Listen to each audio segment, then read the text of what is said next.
Hola, ¿qué tal? Bienvenidos a un nuevo episodio de Artes Llamado. En este episodio me encuentro con Rosalba Zuccalli. Ella es fundadora de la Academia Artes Trabajo, que esta es una academia para artistas. Entonces me llamó mucho la atención lo que ella está realizando a través de este espacio y sobre todo la trayectoria que ella ha tenido, que Rosalba ha atravesado, porque es muy particular. Ya van a escucharlo desde su propia voz, de su propio testimonio. Ella ha pasado pues del derecho, todo lo que es una cuestión de literatura, y luego para pasarlo al sector artístico. Entonces ahí hay un storytelling muy interesante que abordar, pero además también el trabajo que realiza a ver, para los artistas, ¿no? Porque es cierto que hay toda una atmósfera que involucra al artista en, ok, creamos, pero después siempre hay esta problemática de salir al mercado, de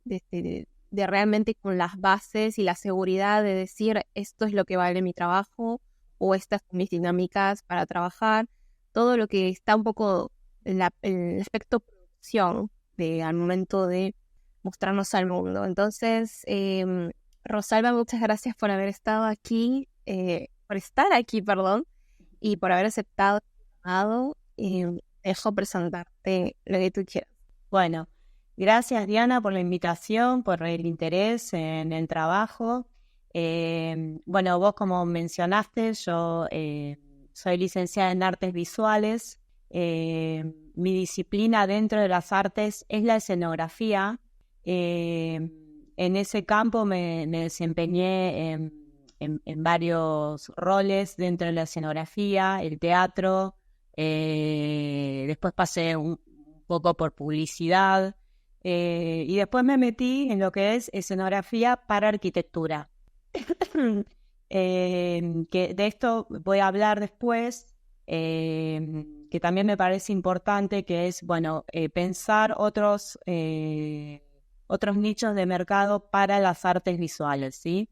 Que yo pienso que es una segunda pata muy importante de la labor que vengo haciendo y que no está tan explorada.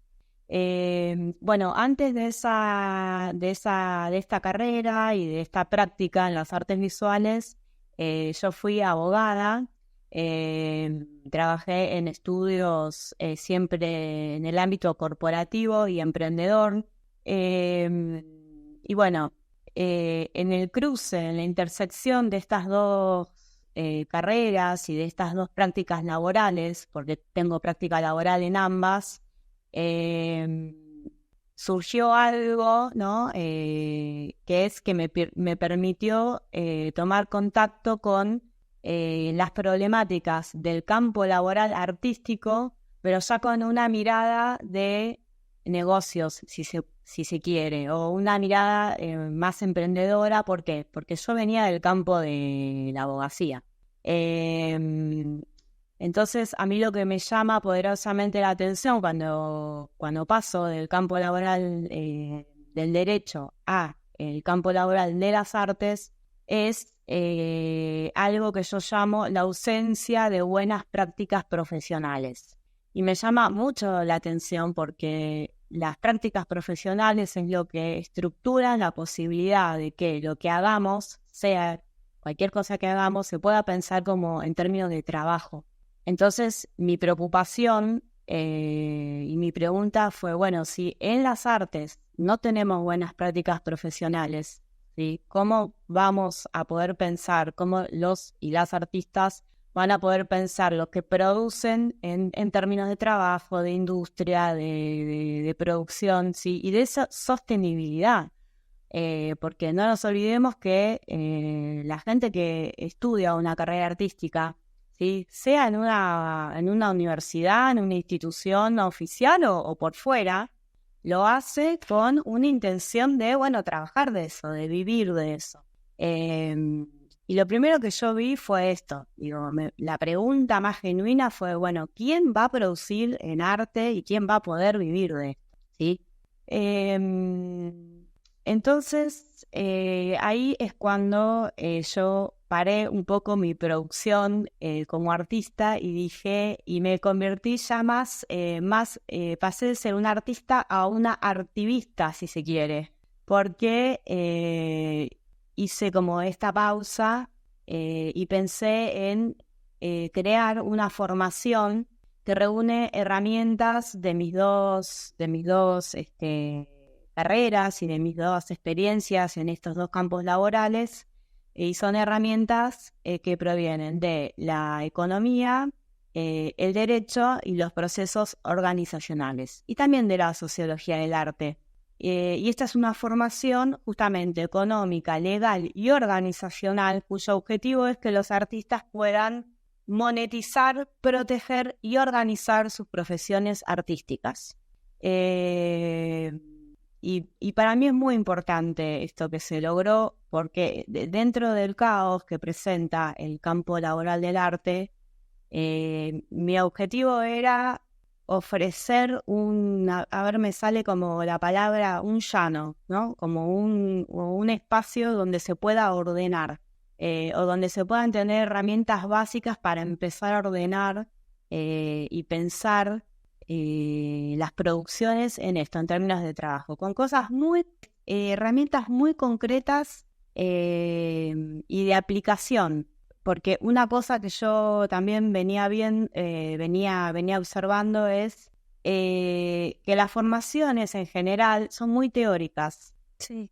Y eso es algo a nivel, por lo menos te digo acá en Argentina, es algo que yo observo en los programas de las instituciones y de las, o sea, sean universidades u otras. La formación es muy teórica y luego cuando hay que bajarla, aplicarla a situaciones concretas de nuestro ámbito laboral, no se sabe cómo bajarlo, cómo aplicarlo. Entonces, la formación de artes trabajo hace mucho hincapié en, bueno, ¿cuál es el problema? ¿No? O sea, identificar cuál es el problema y cuál es la herramienta para neutralizarlo. Sí, me ibas a decir algo. Sí. Ok, concretamente, yo sé que vos en tu formación sí lo pasas más a la práctica, pero ¿cómo abordas estos casos? Puntualmente, por ejemplo, cuando hablamos de alguien que es un artista visual, ¿qué casos te han llegado? ¿Qué situaciones te han llegado? ¿Qué es lo más problemático para ellos? Bueno, lo primero que yo identifico es la falta de formación en los propios artistas, ¿sí? En herramientas que les permitan tener relaciones laborales o comerciales, ¿sí? Más que nada son comerciales, equilibradas. Este es el primer problema del campo laboral, la falta de formación para aplicar estas herramientas y para aplicar buenas prácticas profesionales, ¿sí? Lo que yo le digo las buenas prácticas profesionales, que ahora vamos a ver cuáles son. Y esta falta de formación es un problema sistémico, digamos, o sea, no lo dan las universidades, no lo dan las instituciones, y no solamente en arte, sino en todas las carreras, porque, digamos, a mí en abogacía tampoco me enseñaron cómo ser mi propia jefa. Y eso pasa en todas las carreras, ¿sí?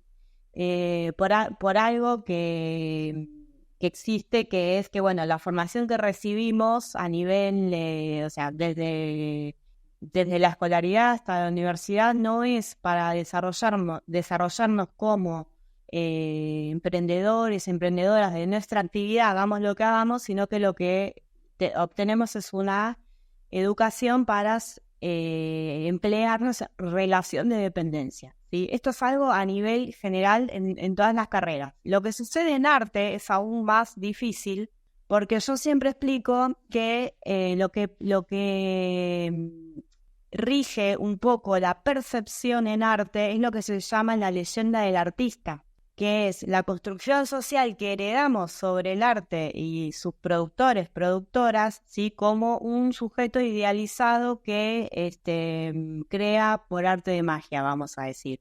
Entonces, esta es una construcción social que heredamos, que tiene sus exponentes en todos los estereotipos de artistas que se han acuñado a lo largo de la historia, ¿sí? Si esto lo vemos en nuestra facultad en Historia del Arte, cuando vos vas estudiando todos los periodos de historia del arte, ves que aparece un estereotipo de artista muy claro, pero que responde a una sociedad en un determinado lugar geográfico, en un determinado momento. Y esas, voy a poner un ejemplo muy concreto. El artista del Renacimiento italiano. Es un artista divinizado, es el artista Dios. ¿Por qué? Porque en este momento de la historia, ¿sí?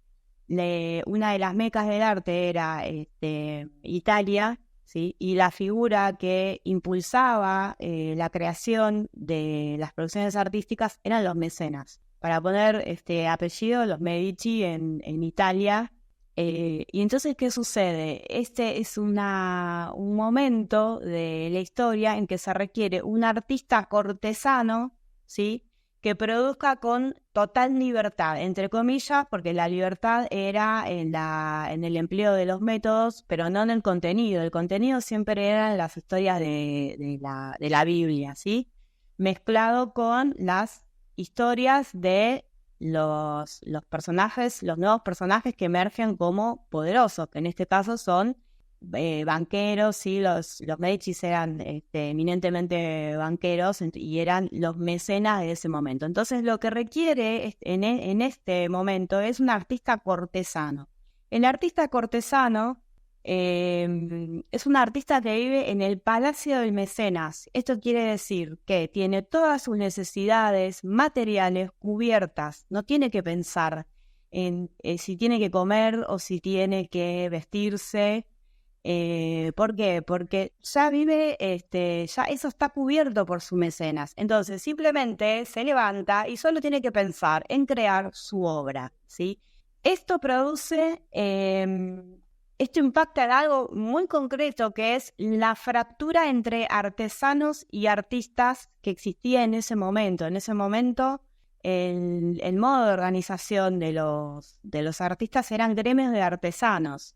En los gremios de artesanos, los artesanos tenían que crear bajo las normas, las reglas del maestro artesano. Si no había una libertad creativa, de vuelta, entre comillas. Bueno, cuando aparece la figura del mecenas y la posibilidad de que estos artesanos se conviertan en artistas que vayan a vivir al palacio del mecenas, ¿sí? Se produce una fractura, ¿sí? Artesanos y artistas. Esta fractura no es menor y la vemos en el primer módulo de la formación, porque lo que produce todos estos artistas que dejan de depender del gremio de artesanos, produce un movimiento de autoseparación de artistas, ¿sí? Que se perciben por encima de demandas materiales. ¿Por qué? Por lo que acabo de explicar, no tenían que pensar en la satisfacción de sus demandas materiales, solamente, porque ya estaban satisfechas, solamente tenían que dedicarse a crear. Ese movimiento colectivo de autoseparación y lo que produce es no autopercibirse como un trabajador, no percibir que que se tienen necesidades materiales que hay que cubrir con el producto de nuestro trabajo. Bueno, esto que es loquísimo, porque yo estoy hablando de este prototipo de artista del Renacimiento italiano. Pensemos cuántos años pasaron, y sin embargo pesa en el imaginario colectivo, está muy presente, ¿sí? En general los artistas no hablan de sus necesidades materiales, ni hablan de dinero concretamente. Sí, bueno, ese comportamiento viene de esto. Y este es uno de los estereotipos. Me parece muy genial que tu formación abarque mucho este background que existe en torno al artista, tanto como si eres artista como si no lo sos. Creo que es importante comprenderlo porque es cierto que existe, o sea, y es muy fuerte que yo algo de esto había estudiado en la facultad, en Historia de Arte también, esta parte de la historia, pero no le había hecho esta interpretación, y me parece muy valioso que ya te hayas tomado la molestia de hacer todo este web research, que, o sea, nos da un buen pie para arrancar y comprender, o sea, ahora entiendo por qué muchas personas perciben mi arte o como hablando como un artista pero no le dan ese valor que amerita. Entonces, pero que se conserva mucho en quizá lo que es los artistas por allí, que son mucho más privilegiados, evidentemente son los que por eso terminan mucho más surgiendo, porque no terminan por qué preocuparse de la comida, el lugar, la estancia y todo esto. Porque, bueno, en ellos se cumple mucho esta leyenda del artista, ¿no? O sea, se terminan por reflejar bastante. Pero no, me aprecio mucho este aspecto de tu formación. Creo que es muy valioso comprenderlo. Y esto que quiero enlazar es con las universidades, porque es muy cierto que yo no comprendo hasta el día de hoy por qué no se agrega en sus mallas curriculares. Vos sé que has impartido esta formación tuya en universidades, y imagino que ha tenido una muy buena aceptación, porque ¿quién no quiere saber cómo manejar su trabajo, cómo realmente lanzarlo al mercado con la mayor confianza y el mayor éxito del mundo? Pero ¿por qué no hay, solamente de curiosidad, qué has notado en las universidades o institutos que evitan que den este gran paso, ¿no? De realmente agregar este tipo de formaciones, de curso, al menos selectivo? Y yo pienso, sí, es una muy buena pregunta, que también es una pregunta que surgió al inicio de esto, y mi conclusión por ahora, porque siempre, digamos, no son conclusiones cerradas o lo que yo vengo observando, es que la institución artística, y en esto hay que incluir a las facultades de arte, ¿sí? Porque vienen de la misma raíz, participan de esta leyenda del artista. Yo te mencionaba un solo estereotipo de artista, pero antes de ese estuvo el artista mago, que es el artista de Grecia. Después, bueno, el artista del Renacimiento, que es el artista divino. Después viene el artista sacrificado, bohemio, casi un Cristo sacrificado, del romanticismo francés. Y después tenemos a los artistas genios de las vanguardias. Pensemos que en todos estos estereotipos de artistas, la historia del arte, ¿no? Cómo va apuntando el arte, las instituciones artísticas y las facultades que enseñan arte participan de esta misma raíz de la leyenda del artista, y la tienen muy interiorizada, muy naturalizada, ¿sí? O sea, por eso yo en este primer módulo, que se llama autopercibirnos como trabajadores y trabajadoras, hago mucho hincapié en esto. Y sí, como vos mencionas, me tomé mucho trabajo de conectar ese prototipo de artista que surgió y cuál es su impacto en lo laboral. Y es un impacto en el que participamos todos y todas, digamos, los productores artísticos, los consumidores, el circuito del arte. Y el circuito son galerías, ferias, intermediarios, las instituciones educativas, donde está esta cosa de, bueno, todo muy lindo el arte, vamos a hablar de arte, vamos a investigar, vamos a producir todo, pero de dinero no vamos a hablar. Y más con una mirada macro, de condiciones de producción no vamos a hablar. ¿Por qué? Y porque el artista no necesita hablar de eso, ¿sí? Porque el artista, vamos a resumirlo, se encuentra apagado por el brillo del escenario. Eso seguro perpetúa la maldición del artista al final. Lo que pasa es que es una construcción, tiene una explicación esto, es una construcción social que viene de sociedades europeas, ¿sí? Todo lo que es construcción social para lo que es Latinoamérica, ¿sí? Todo lo que es construcción social europea, lo que es para Latinoamérica, es heredado, y es heredado con pretensión de universalidad, que eso tiene la cultura occidental europea, tiene una pretensión de universalidad, ¿sí? Es decir, lo que funcionó o lo que fue válido para una sociedad europea, porque todo lo que yo estoy mencionando, o sea, estoy hablando de Grecia, de Italia, estoy hablando de Francia, estoy hablando después de las vanguardias, estoy hablando de Estados Unidos. Todo lo que heredamos de ahí, ¿sí? es con pretensión de universalidad. ¿Esto qué quiere decir? Que lo que fue válido para ahí pareciera, ¿sí?, que es válido para todas las sociedades, ¿sí?, y para todas las épocas. Y sobre todo para Latinoamérica, porque acá, bueno, o sea, todo lo que recibimos fue por colonización. Entonces la lucha nuestra es oponerle a la universalidad un concepto que yo utilizo mucho en la clase, que es la situacionalidad, que es un concepto de Rodolfo Kusch, y que la situacionalidad quiere decir esto justamente, entender el contexto de donde yo estoy. Y esto es lo que yo trabajo en el primer módulo, es perfecto, ya conocemos toda la leyenda del artista, conocemos estos estereotipos de artistas, que no está bien ni mal, digamos, ha funcionado para esa sociedad en ese momento, su explicación. La pregunta es, colectivo de artistas en Argentina o en el país que sea, ¿no sirve adoptar estos estereotipos de artistas cuando nuestras condiciones sociales no son las mismas? Si la respuesta es sí, perfecto, vemos que nos sirve. Si la respuesta es no, entonces no insistamos. Acá yo lo que propongo es no naturalizarlo, conocerlo, pero ¿para qué? Para deconstruirlo, ¿sí? Para no actuar de manera automática, porque volviendo un poco a la primera pregunta que vos me hiciste, ¿cuál es el primer problema? El primer problema es que se piensa de manera automática, ¿sí?, esto de que, bueno, yo soy artista, entonces lo que voy a producir no es trabajo, lo que voy a producir no le voy a poner un precio, o si le pongo un precio lo regalo, pongo un precio a dedo, porque lo que me importa es vender mi arte, ¿sí? Son todas respuestas automáticas, conductas automáticas que vienen de esto primero, sí.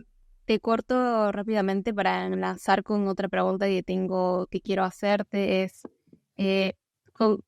Son respuestas automáticas que van surgiendo el hecho de decir, o no le pongo un precio así, o le pongo un precio a dedo, o al final no termino por darle el valor suficiente al trabajo hablando como en primera persona, ¿no? Por ejemplo, pero al trabajo que realizo como artista.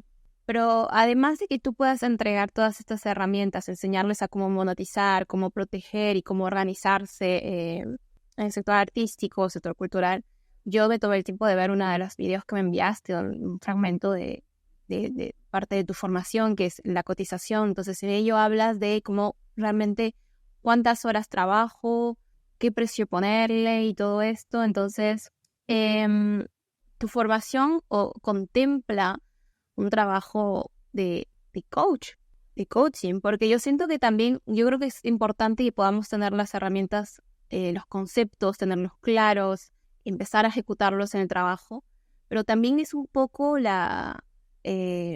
como todo este background que nos has mostrado, todo el tipo de artista que funcionó en su momento, todas las influencias que vamos teniendo por parte de otros continentes, de otros países. Entonces hay ahí toda una estructuración social, pero también hay una forma de pensar y una carencia de autoestima al momento de decir, ok, a pesar de que yo sé que mi trabajo cuesta esto, no voy a dar el paso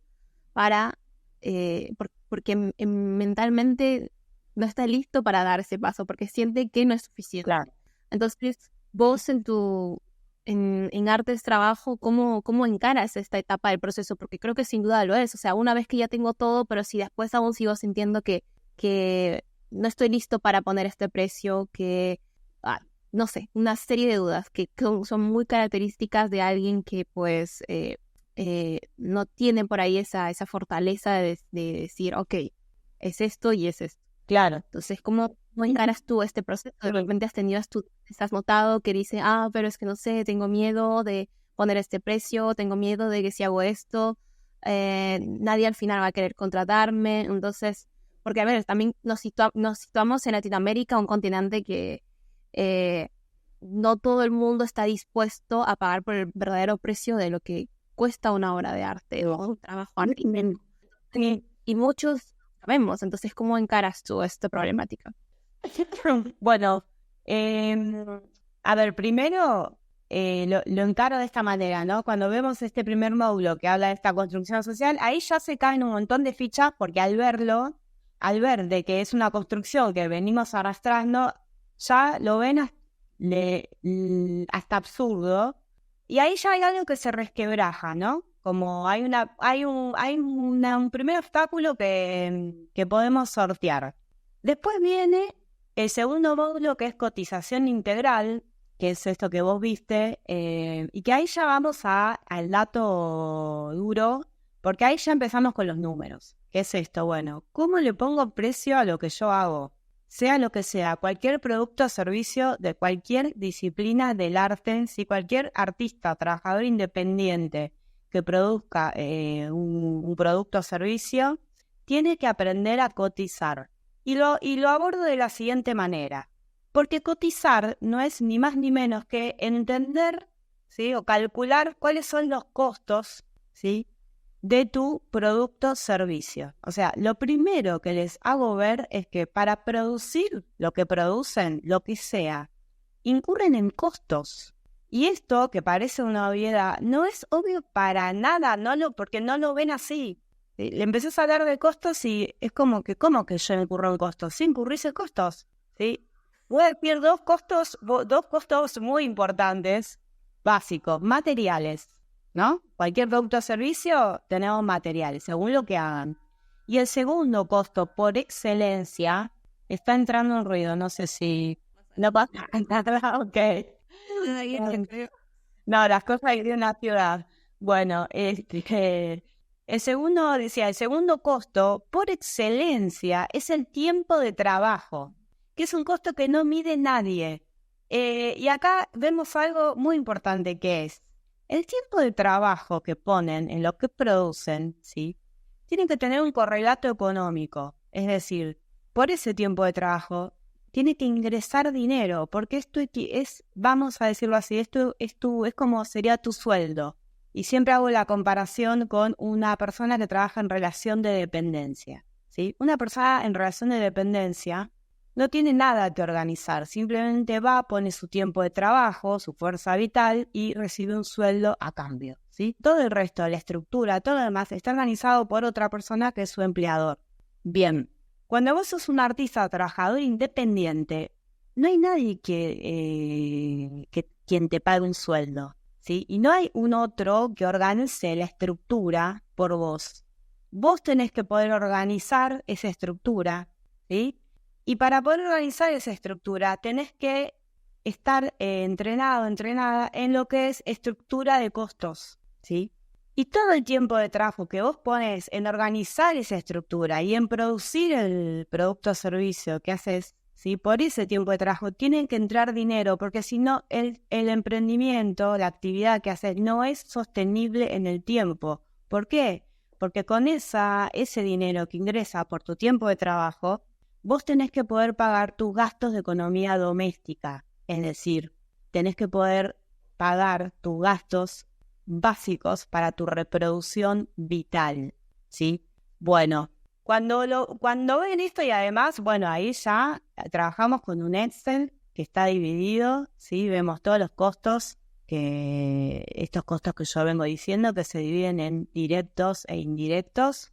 Cuando trabajamos con ese Excel y vemos costo por costo, ahí es donde se terminan de acomodar las fichas y entienden que no pueden trabajar sin conocer los costos de su estructura, de lo que producen, ¿sí?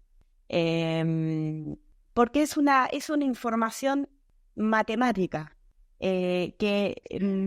Claro, y además...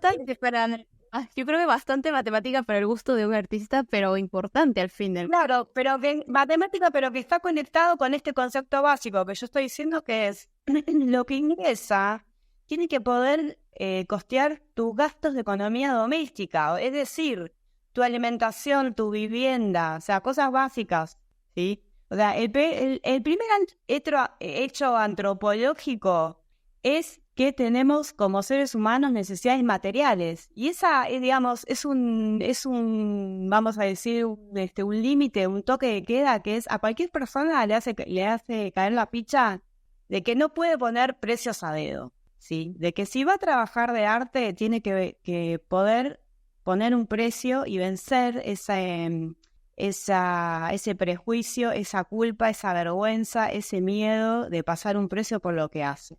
Porque no va a poder vivir de eso.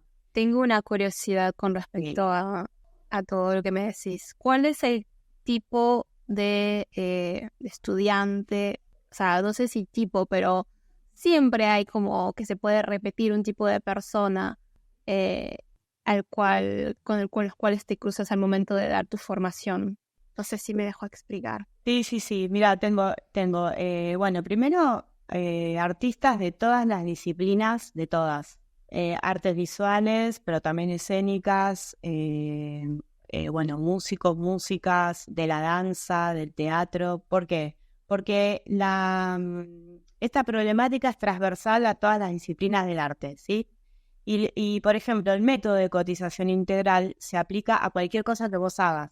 Incluso se van acercando gente que no viene estrictamente del arte, sino de los oficios del arte. También tengo diseñadores, últimamente diseñadores, también tengo arquitectas.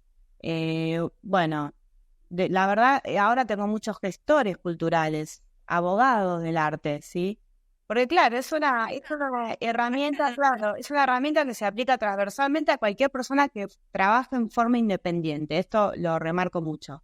Entonces, ¿cuál te pasa que es el estereotipo que más se te presenta? El estereotipo de artista que más se me presenta, bueno, esa es una excelente pregunta.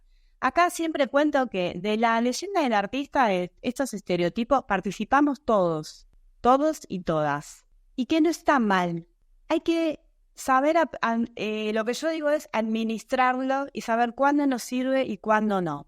El estereotipo, a ver, que más aparece es, tenemos el artista mago, el artista divino, bueno, ese es más difícil. No, el que más aparece es el artista sacrificado, el que viene del romanticismo, ¿sí? El bohemio. El bohemio, el sacrificado, el que yo me sacrifico por una sociedad mejor, entonces hago arte por esto, entonces no me importa el dinero. Y ese es un problemón, ese estereotipo de artista, porque ¿qué pasaba? El artista bohemio del romanticismo francés era un artista que se mantenía al borde de la sociedad porque ese momento histórico coincide con la emergencia de la burguesía como nueva clase social, ¿sí? Y del Estado burgués, y se reemplaza un sistema de creencia que es el religioso, ¿sí? Por el del racionalismo. Entonces se suponía que en nombre del racionalismo íbamos a tener una sociedad más justa, ¿sí? Y bueno, coincide que tenemos la Revolución Francesa, donde termina gente, estoy haciendo una simplificación, ¿no? Pero donde termina gente guillotinada, bueno, y después tenemos también en nombre de ese racionalismo, que es un paradigma que tenemos hasta hoy, que utiliza el capitalismo, tenemos la Primera Guerra Mundial, la Segunda Guerra, bueno, o sea, evidentemente no hemos llegado a una sociedad más justa. Entonces, el artista de esa época se mantiene al borde de la sociedad porque advierte esta injusticia, ¿sí? No quiere participar de este nuevo orden social, ¿sí? Entonces, pero mantenerse al borde de la sociedad implica la bohemia, implica la miseria, ¿sí? Entonces, y acá de vuelta, situacionalidad, porque está buenísimo, el artista de esa época le pasó eso. La pregunta es, ¿por qué hoy, 2024, ¿sí? Tengo estudiantes que llegan a Artes Trabajo encarnando el artista sacrificado y bohemio que piensa que está haciendo un bien no cobrando por su trabajo? Y acá, digamos, y yo siempre digo, no está ni bien ni mal. Si lo quieren adoptar para su vida, yo lo tomo, lo analizamos, como vos decías, sí, hago un trabajo de coaching, ¿sí? Ahí revisamos estructura de costos o estructura de vida, si le permite hacer eso, ¿sí? Lo que yo enseño, por eso, son herramientas para administrar. Yo no vengo a decir, no hagan esto, no hagan aquello. No, yo doy la herramienta y cada persona decide. Pero lo que sí hago hincapié ahí con este tipo de artista es que, momento, si vos querés encarnar el artista sacrificado bohemio, que no le importa que le ingrese dinero, está todo bien. cuidado si llamás a otros colegas a trabajar con vos en un proyecto colectivo o si te toca dirigir un proyecto, ¿sí? Que transfieras esa bohemia y esa falta de interés en el ingreso del dinero a tus colegas porque tal vez no tengan la misma situación económica, financiera que vos. Y ahí no estás haciendo un mundo mejor, simplemente estás profundizando, ¿sí? Un problema de explotación que ya existe en el mundo. Entonces, ojo con esto. Por eso vuelvo siempre con entender muy bien este primer módulo para de construir estas conductas que aparecen, ¿no? Bien concretas. Buenísimo, me encanta porque esta conversación tiene mucho de historia del arte y de desmitificar estos estereotipos de artista que existen, porque a mí siempre me causa como este dilema, me genera un poco no de amargura, pero sí de incomodidad, porque realmente creo que no es no es el tiempo para posicionarse en una forma de ser que funcionó hace años y mucho menos es el tiempo para seguirlo de propagar, ¿sabes? De seguir pensando de esa forma, porque realmente los tiempos, sobre todo en Latinoamérica, solo hablando de Latinoamérica, es importante que o sea, nos podamos formar como artistas y todo, pero también tener las bases para que poder sentirnos felices de vivir de esto y precisamente no permitir que aquellos que te dicen, te vas a morir de hambre por ser artista, pues tengan razón. Entonces hay que hacer algo para cambiar esto. ¿Hace cuánto tiempo fue fundada Artes Trabajo? Mira, en el 2021, justamente ayer estaba revisando, y sí, fue en 2021. Fue en pandemia y no es casual porque, y un poco retomando esto que vos me preguntabas, ¿qué pasa con las universidades? ¿Por qué esto no está en las universidades? Acá lo que pasó es que en pandemia los distintos colectivos artísticos empezaron como hubo un parate forzoso de la actividad para todas, en general, ¿no? Pero en el arte se sintió muchísimo porque ya estaba precarizado. Y bueno, cuando se para la actividad directamente no tenían ningún tipo de trabajo, de nada. Entonces empieza a haber mucho, o sea, forzosamente se hace una pausa y de golpe hay mucho tiempo para empezar a pensar sobre condiciones de producción. Porque además siempre digo, y esto es una máxima de Artes Trabajo, que la economía es así de cruda, digamos. Si vos venís sosteniendo una forma de trabajar, ¿sí? En donde no estás poniendo el foco en el dinero que ingresa, ¿sí? Por distintas cosas, leyenda del artista, cualquiera de sus estereotipos, porque no tenés la herramienta, por el motivo que sea, bien. Cuando ya ese ingreso no te alcanza para tus necesidades básicas, acá es donde se impone la realidad económica y sí o sí te vas a tener que sentar a pensar sobre tus condiciones de producción. Y eso es lo que pasó en pandemia con la mayoría de los colectivos artísticos en Argentina. Y yo que venía acuñando Artes Trabajo hace mucho tiempo, ¿sí? Yo venía escribiendo e investigando y sistematizando herramientas hacía como unos 7 años. ¿Por qué? Porque estas son todas herramientas que yo sistematicé para aplicar a mi trabajo como escenógrafa. Por eso yo siempre digo que todas las herramientas de Artes Trabajo están testeadas, porque es como yo me tuve que organizar para poder vivir como escenógrafa. Si yo no me organizaba de esta manera, mi actividad no era sostenible y yo tenía que hacer otra cosa. Así que me ha pasado, también siempre lo explico, todos y todas hemos pasado por ahí. O sea, en mis inicios de escenografía yo tenía 400 proyectos de escenografía, todos no remunerados o mal remunerados. Hasta que llegó un momento en que dije, a ver, esto no es sostenible, ¿sí? O lo estructuro como trabajo, ¿sí? O me procuro condiciones. O tengo que dejar esta actividad. Porque también es preguntarse cuál es tu límite respecto de tu calidad de vida, ¿sí?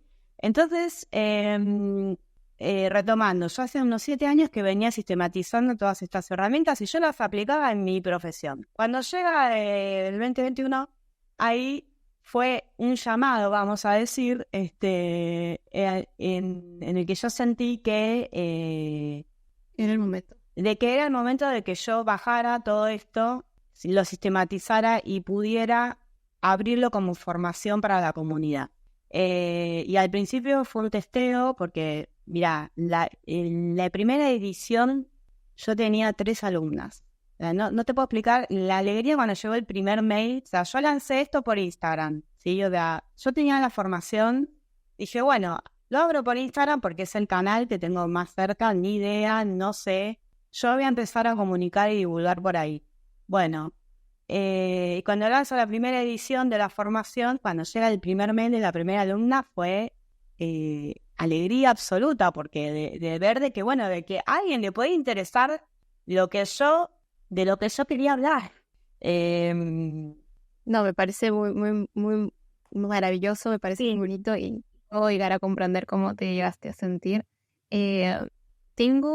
Ha sido muy, muy, creo que esto es un podcast, un episodio muy valioso para desenmarañar todo esto que envuelve al artista, que en un inicio puede ser muy desordenado y como vos lo decís, todos han pasado por esta etapa, pero en un momento hay que cuestionarse la sostenibilidad del proyecto, cuántos estarían dispuestos a simplemente pasar la página y dedicarse a otra cosa, o cuántos están dispuestos a comprometerse con su respectiva profesión. Te agradezco por haber compartido todo esto y me encantaría que podamos cerrar con esta última pregunta. ¿Cuáles son los compromisos que sientes que tiene que hacer un artista que toma tu formación, o independientemente si no la toma, un artista que está decidido a tomarse en mano y decir, realmente quiero vivir de esto y hacer que funcione en todos los aspectos? Sí, bueno, primero yo siempre les digo, para bajarme las ansiedades a las personas, es que esto es de a poco, porque acá lo más difícil es vencer la reticencia a trabajar o hacer las cosas de otro modo. Es lo más difícil de vencer, ¿sí? Yo tengo gente que hace la formación, tiene las herramientas y tardan unos 6, 8 meses en realmente sentarse y utilizar algo de lo que aprendieron acá.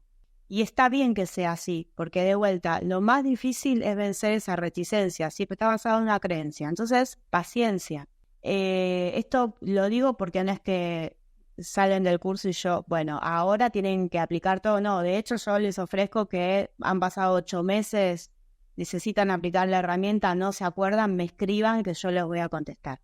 Ahora, los compromisos son, bueno, primero entender o incorporar la leyenda del artista para poder reconocerla cuando aparece en nosotros mismos, ¿sí? En el propio artista o en los colegas con los que trabaja o con los clientes con los que intenta transaccionar. Segundo, bueno, poner tiempo en estudiar su estructura de costos, porque de su estructura de costos salen los precios de sus productos o servicios. Y siempre acá hay un problema que es no sé poner precio. Bueno, porque el precio no se inventa en el aire, el precio sale de los costos. Entonces, poner tiempo ahí. Porque de vuelta, si vos no vas a poner tiempo en tu emprendimiento, nadie lo va a poner por vos.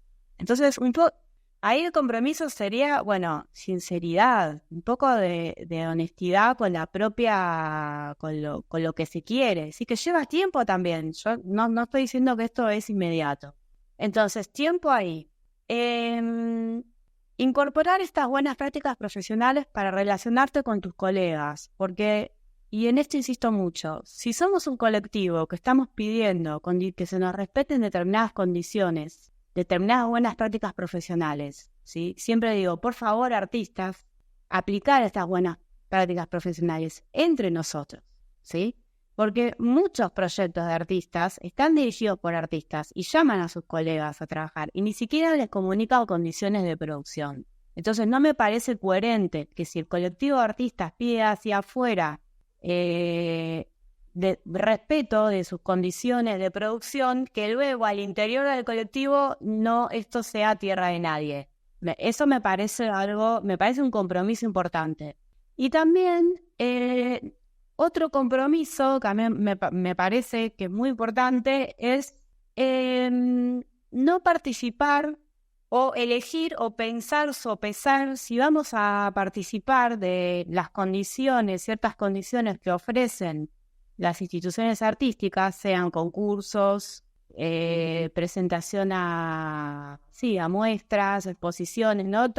Acá estoy hablando de la institución artística, que generalmente no respetan condiciones de producción. Si bien esto está cambiando, sí, muy paulatinamente, también quiero reconocer que esto está cambiando, ¿sí? Se está resquebrajando, pero nosotros como artistas entender, digamos, no decir que sea automáticamente. Si a mí me llaman para una exposición y ni siquiera me están informando, si me van a proporcionar un flete, si me van a pagar el seguro de la obra, ¿no? Digamos, y yo voy igual, por el hecho de estar ahí. Bueno, artistas, pensemos si estamos siendo funcionales a este sistema.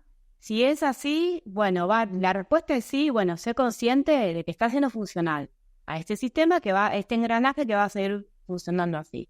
Y si no estamos dispuestos, bueno, estar formados para ofrecer o proponer una forma distinta de trabajar. Esto también me parece importante, ¿sí? ¿Por qué los artistas no proponen otra forma? Porque no están formados para poder proponer otra cosa. Entonces, bueno, me parece que esto resumiría los compromisos que yo creo que son importantes, que tengamos, ¿no? Como colectivo. Me encanta, muchas gracias por haber compartido eso y darnos un último recorrido sobre las actualidades de Artes Trabajo, cómo encontramos este espacio, en qué fechas se abren las inscripciones, danos ahí un pantallazo. Un poco el CV académico de Artes Trabajo. Bueno, Artes Trabajo fue impartido en universidades nacionales de Argentina, principalmente Universidad Nacional de La Plata, que es mi comunidad universitaria. Yo soy docente ahí de escenografía además. La Universidad Nacional de Cuyo, que ha sido una experiencia, que es la universidad que está en Mendoza, en la provincia de Mendoza. La verdad que su plantel ha sido maravilloso trabajar con ellos. Después, para industrias creativas de distintos municipios, siempre en forma de formación, de capacitación. También Artes Trabajo ganó el Fondo Nacional de las Artes como formación cultural. Eso es muy importante porque se anotaron 400 artistas de forma gratuita. ¿Sí? Esto fue financiado por el Fondo Nacional, que es una institución estatal. Luego, también fui contactada desde México, desde Costa Rica, por distintas instituciones, colectivos artísticos de Uruguay, las trabajadoras técnicas del carnaval uruguayo. Eso fue muy importante. Otro colectivo de artistas que nucleaban moda y arte. He hecho varias publicaciones, también para la Universidad de Palermo, que también está en Argentina, es una universidad privada. No me acuerdo y hago más, no hay muchísimo más, pero bueno, creo que esos son los sitios más importantes. Sí, Diana. Luego, ¿tienes algún curso online? ¿Cómo pueden encontrar a quienes están interesados en Artes Trabajo? Ahora ya nos diste como pantallazo de dónde has estado, qué espacios han confiado en tu propuesta, pero ahora para aquellos que están interesados en querer tomar tu formación, porque realmente sin duda lo encuentro muy valioso y ya veo que nos has hablado de que tienes un alcance no solamente en Argentina, sino que también puedes llegar a impartir esto en otros límites. En este momento, Artes Trabajo tiene su principal canal de difusión, está en Instagram, ¿sí? Que es arte.es.trabajo. Ahí hay mucho material, funciona como un classroom, es el feed de ese Instagram, porque ahí ya hay mucha información sistematizada de lo que vemos en la formación, tanto en el feed como en stories. Esto lo digo porque para gente que no pueda tomar la formación, ahí ya hay mucha información que ya les sirve concretamente. Así que invito a seguir ahí. Y ahora, con este año, está la edición en la Facultad de Artes de la Universidad Nacional de La Plata, que inicia en abril. Vamos a ver el programa entero. Es virtual, ¿sí? O sea que se pueden anotar desde cualquier parte. Y bueno, y por ahora está esa edición. Y esto lo remarco, es muy importante porque otros años hubo varias ediciones simultáneas. Este año, por cómo está la situación en Argentina, ¿sí? No hay tantos espacios disponibles. Entonces es aprovechable que lo hagan la edición esta que estoy diciendo, que es la Facultad de Artes de la Universidad Nacional de La Plata, ¿sí? Y me pueden contactar por Instagram para info, lo que necesiten. Ok, muchas gracias Rosalba por todo este recorrido que nos has hecho a través de la historia del arte, a través de tu propuesta, a través de todo lo que tú has encontrado a lo largo de tu labor como educadora, formadora para artistas. Estoy muy agradecida de haberte tenido en este espacio y no olviden que Arte Llamado solo está en Spotify. Pueden encontrar la entrevista en YouTube, pueden encontrar algunos fragmentos importantes, valiosos en TikTok. Y si les encantaría estar en este espacio y sienten que su recorrido como profesionales en el sector cultural, artístico, pues les gustaría compartirlo con el mundo, pues no duden que este espacio es para ustedes y que su impacto puede crear un otro más importante en alguien más. Así que muchas gracias por haber estado aquí, muchas gracias Rosalba y nos encontramos en un siguiente episodio.